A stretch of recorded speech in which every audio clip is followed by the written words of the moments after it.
What are the most iconic Woman Love Woman films out there? The ones that have entered into the zeitgeist of Woman Love Woman representation, the ones that you can point to and say, yes, these films are a must-watch. While I by no means am an authority, I'm making a sort of starter pack of films and television that I think are the quintessential Woman Love Woman content that anyone wanting to get an education in Sapphic film and television should check out. There's a lot to get through, so I will be posting this in multiple parts, so be sure to be subscribed for future installments. Naturally, this means that some, but not all of the content I'll be covering has been mentioned on other lists that I've made. Okay, let's start with comedy films.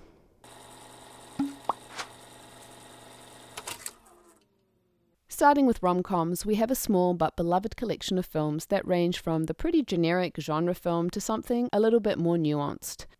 So let's start with the good old Imagine Me and You. This is probably the most mainstream rom-com genre film out there, with characters and plot that immediately feel familiar because it's following that generic blueprint we expect. It's a film you probably feel like you've seen 100 times before. You get everything from the meet cute through to the climactic public declaration, except this time it's also gay, which makes it so much better. And given how few we have of these, it earns a spot on the Woman Love Woman must-watch list. Also a film I've mentioned before and a more indie outing, Saving Face has also become an iconic rom-com film for the Woman Love Woman community. At its core, it's a coming-out story for protagonist Will, who is struggling to assume her sexuality, coming from a more conservative Chinese immigrant family, and the tension it ultimately causes in her romance with Vivian. Its central conflict is relatable for how it deals with the tension of living truthfully or living a lie, and gives us some likable characters in a solid script. Like Imagine Me and You, it offers the satisfaction of the feel-good rom-com formula. I Can't Think Straight follows Layla and Tala, who meet as Tala is about to get married for the 4th time. Feelings begin to brew between them that culminate when they end up on a shopping weekend for the wedding. But Tala is not ready to face what this actually means for her, as she comes from a conservative family, even if Layla is ready to step into her own truth. Breaking it off, Tala tries to forget about what happened, but, well, it's not that easy. While the script could have, in my opinion, done it with a bit more refinement, it's a beloved classic film that I know a lot of people love. It's only been a few months, and already the film Crush is, in my mind, a total classic.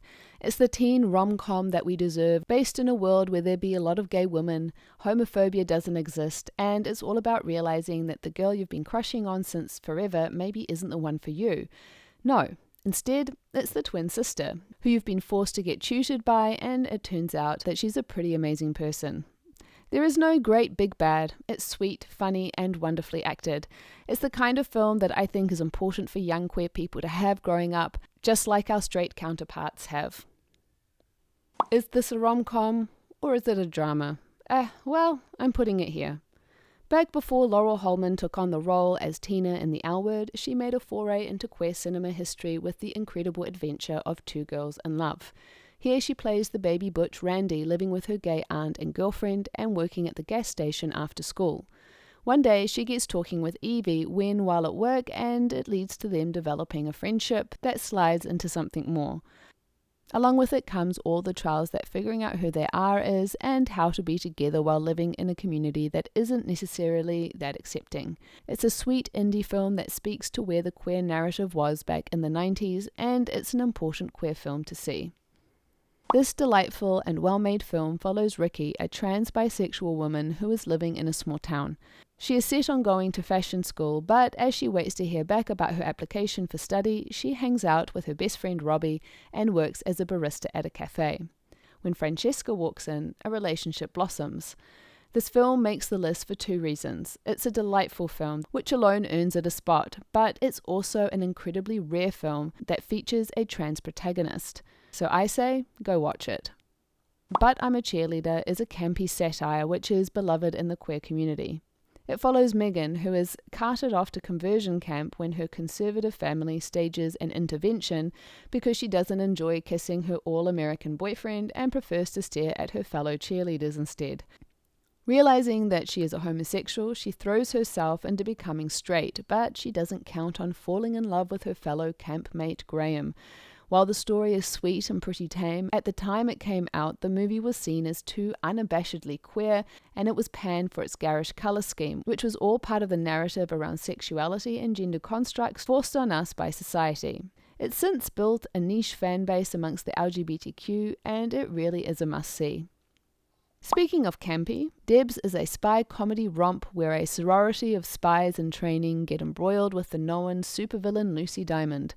Amy, one of the spies in training, has always been intrigued by Lucy, is doing a thesis on her, and so when she comes face to face with her, instead of apprehending her, they chit-chat and Lucy gets away. Lucy is now also intrigued and decides she wants to help Amy write this thesis, but really what she wants is a date. And well, they get closer. This movie, with its over-the-top green screen CGI and simplistic script, was a flop when it first came out, but has since burrowed its way into the woman love woman zeitgeist for exactly that reason. It's a silly film that does what it's meant to do, entertain us while serving us with a good dollop of gay. Films I wouldn't call rom-coms per se, but they are comedies that have lesbian love in them.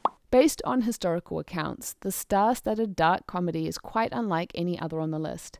Abigail and Sarah are cousins, who are manoeuvring within the court politics and vying to be the invalid Queen Anne's favourite, and while Sarah seems to have a genuine, if exacting, love for Queen Anne, Abigail is doing it for selfish reasons, and she's not above using false flattery and seduction to reach her goal. It's a complex story with many layers that centres this kind of love triangle between three fascinating historical women, and while it isn't a fairy tale romance by any means, it really is a must-see.